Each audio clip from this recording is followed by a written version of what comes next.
Hello guys! Ang kwento ko ngayon ay gagawa ako ng robot costume para kay Aki gamit itong mga kahon na ito.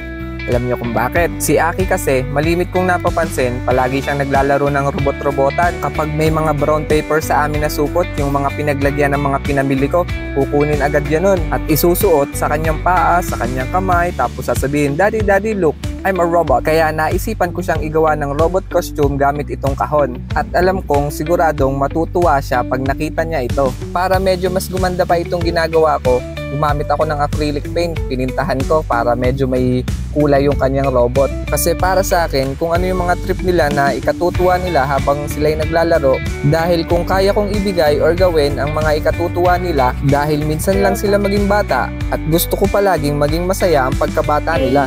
Dahil isang beses lang naman tayo mabubuhay sa mundo, kaya sulitin na natin palagi. At ito na nga, natapos ko na yung robot costume ni Aki, tatawagin ko na siya. Tingnan natin kung anong magiging reaction niya. I have surprise for you. What? Come on!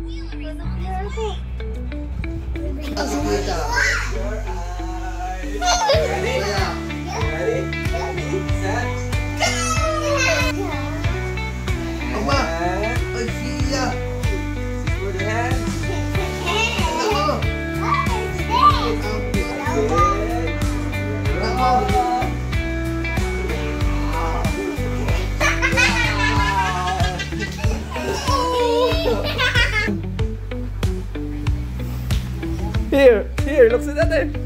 Yeah. Transform.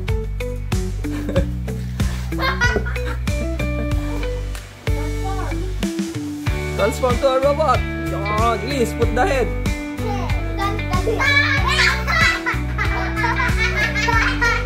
Yun lang guys, masaya ako na napasaya ko sila. At hanggang dito na lang ang kwento ko guys. Salamat sa pakikinig.